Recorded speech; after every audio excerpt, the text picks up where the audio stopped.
Bueno, muy buenas tardes. En primer lugar, mi agradecimiento a CIPEC, a Axel, a Natura Regional, al Instituto Natura, por la invitación a esta presentación de un libro que creo que es altamente inspirador, no solamente para los tomadores de decisiones, para los hacedores de política, sino para quienes trabajamos en el campo de la investigación educativa. Yo creo que, en primer lugar, señalar que me parece que hay tres grupos de factores que sin duda le dan solidez a este libro. El primero tiene que ver con la base de datos. Ahí Pablo algo decía, pero yo lo voy a enfatizar. PISA no solo es rankings, PISA es una de las bases de datos más importantes a nivel regional y a nivel mundial. En América Latina, lamentablemente, no tenemos demasiada evidencia empírica que nos permita analizar los países en clave comparada, y PISA en eso es una base que a muchos investigadores, y en ese sentido el trabajo de Axel y el equipo nos produce una sana envidia, porque no solamente es ranking, no solamente son resultados de aprendizaje, sino son encuestas, entrevistas que se le hacen a los alumnos y a los directores, y ahí tenemos una base de datos riquísima sobre la cual yo creo que los equipos de investigación de América Latina tienen que seguir profundizando y trabajando. En segundo lugar, hay otro grupo de factores que le dan a este libro una alta potencialidad, que es el equipo, es el liderazgo de Axel, son los distintos colegas de los 7 países involucrados que estuvieron trabajando en este proyecto, los colegas de Argentina. Y en tercer lugar, algo que a mí me gustaría destacar y que también me produce una sala envidia porque vengo de un país, Uruguay, con un altísimo peso del sector estatal y con poquísima tradición de alianzas. Yo creo que esta alianza entre centros de investigación y sociedad civil es sumamente interesante y de por sí, además de lo que el libro nos puede dar desde el punto de vista diagnóstico, datos, lecciones para las políticas, el modelo en el cual fue elaborado el libro, para mí de por sí ya es un ejemplo a seguir para otros países de la región.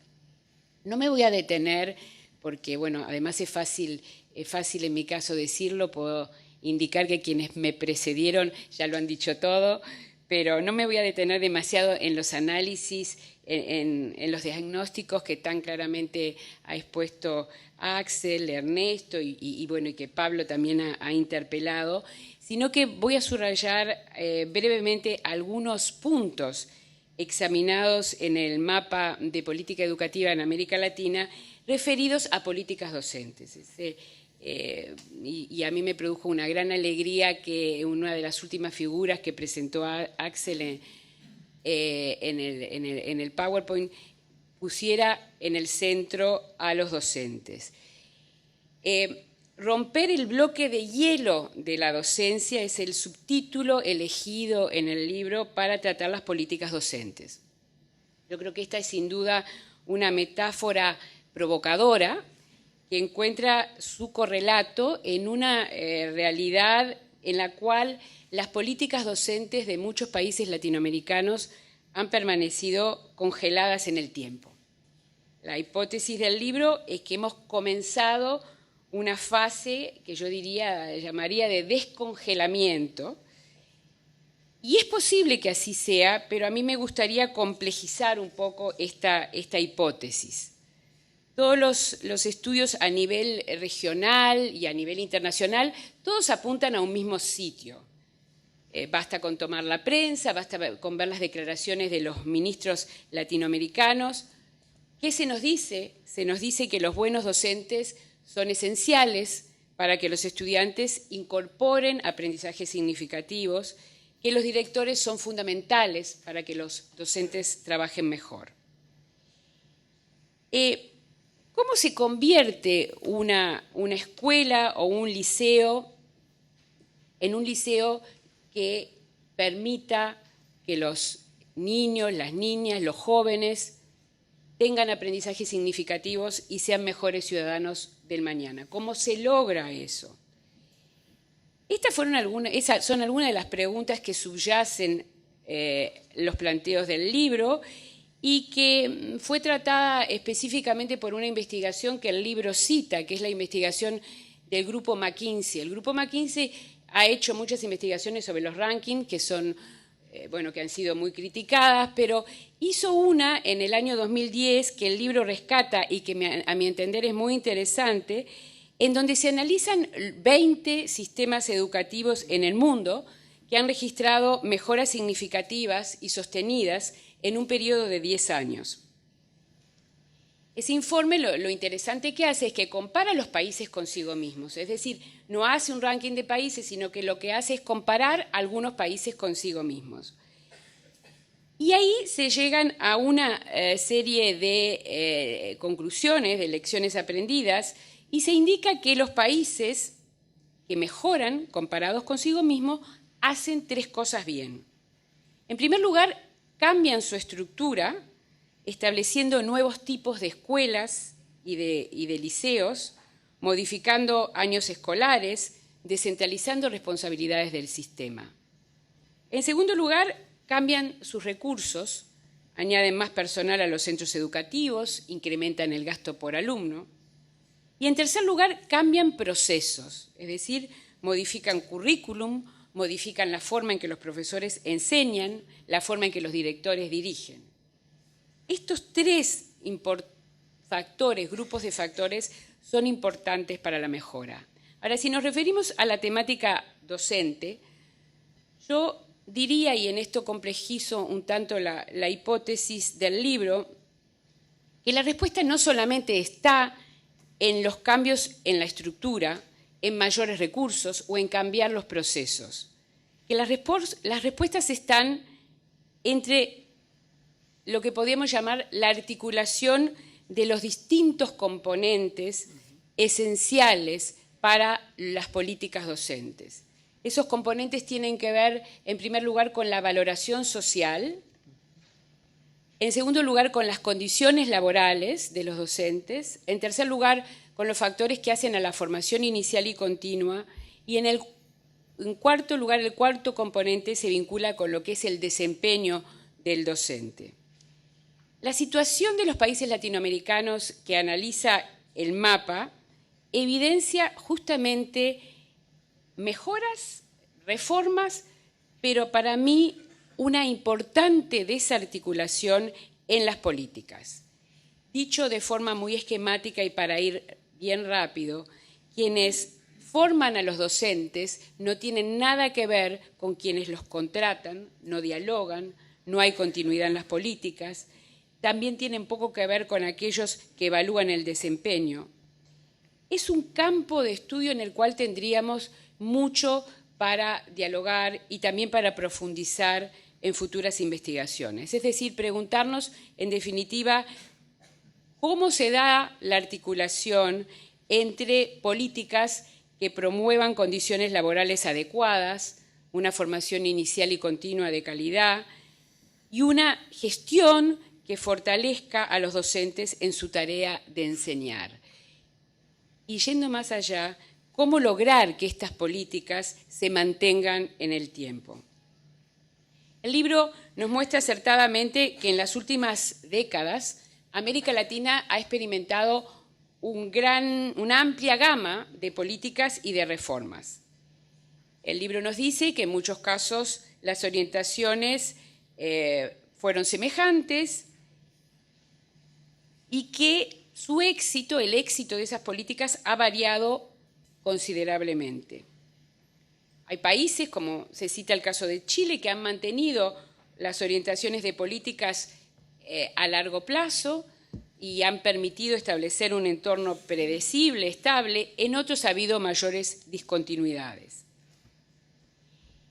Ahora, el análisis de los 7 países que el mapa examina nos lleva a suponer, a mi entender, que la mejora es factible, pero que la mejora es factible si existe algo que lamentablemente en muchos países de nuestra región no existe, que es decisión política. El problema de las políticas docentes en América Latina no es técnico. El problema en América Latina referido a las políticas docentes básicamente es político. Porque las reformas tienen que ver con toma de decisiones respecto a una población objetivo que es cuantitativamente y cualitativamente muy importante. El ministro de Educación, o en mi país, la Administración de Educación Pública, que quiere modificar políticas docentes, se compra un problema. Entonces hay que tener muy clara la película en la cabeza para poder impulsar tales reformas. Una de las tareas esenciales, y eso yo creo que el libro nos da abundantes pistas de reflexión, es mejorar la perspectiva de carrera de los docentes. La docencia no atrae a los mejores, hay muchísima investigación que el libro retoma sobre este tema. Es decir, que hay una cuestión básica hoy, que es devolver la confianza a los maestros y a los profesores, hacer que los tomadores de decisiones confíen en los docentes, pero también hay que mejorar condiciones laborales y exigir que los docentes se responsabilicen por los resultados. Porque así como decimos una cosa, así como decía nuestro expresidente Mujica, como digo una cosa, te digo la otra. Entonces, así como decimos que hay que dar mejores condiciones de trabajo, hay que mejorar calidad en la formación inicial, en la formación continua, hay que mejorar valoración social, también hay que decir que los docentes tienen que responsabilizarse por sus resultados, que durante mucho tiempo y hoy incluso la tónica es la competencia no reconocida y la incompetencia ignorada. Eso lamentablemente es lo que reina en muchos de nuestros centros educativos. Para finalizar, quisiera decir, y ya que me están alertando sobre el tiempo, quisiera mencionar la hipótesis, la séptima hipótesis del libro que refiere específicamente a las políticas docentes. La hipótesis plantea que el cambio a través de la docencia y de las nuevas tecnologías es demasiado reciente para ser tomada en cuenta como eje explicativo en la mejora de los aprendizajes. Y se dice que ese desbloqueo, ese descongelamiento de las políticas docentes al cual yo hacía referencia al inicio, no parece haber tenido un impacto claro en los resultados. Yo creo que esa afirmación es algo así como una obviedad. ¿Por qué? Porque por un lado, todo cambio educativo en cualquier ámbito exige, y eso es lo que nos dice la bibliografía, y creo que hay abundante evidencia empírica que lo muestra, por lo menos 5 años para su rutinización. Y que por otro lado, hay como un discurso que nos señala que los docentes son responsables de todos los males que ocurren en los sistemas educativos. Y yo creo que en esto tenemos que ser muy enfáticos.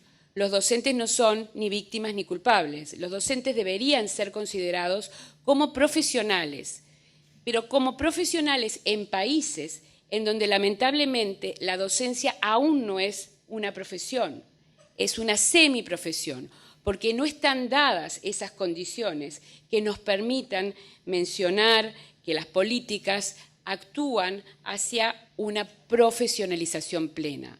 Si ustedes me pidieran decir en una palabra cuál es el escenario actual, y si pensamos en una línea en donde hay un polo de desprofesionalización y un polo de profesionalización plena, podemos decir que en América Latina, lamentablemente, no siempre los factores llevan hacia una profesionalización plena, que hay muchos factores referidos a formación, a condiciones laborales, a valoración social, a desempeño, que están llevando hacia una desprofesionalización. Para terminar, yo finalizo reiterando que el libro constituye, a mi entender, una lectura indispensable, es un análisis riguroso, sistemático, acerca de los ingredientes que están presentes en la mejora de los sistemas educativos latinoamericanos. Es una publicación que nos inspira reflexión, no nos da recetas, pero yo creo que nos da pistas de cuáles son los ingredientes de una buena receta. Y nos plantea esa gran meta y deuda pendiente en América Latina. Hablamos del siglo XXI, pero en América Latina quedaron cantidades de deudas pendientes en el siglo XX.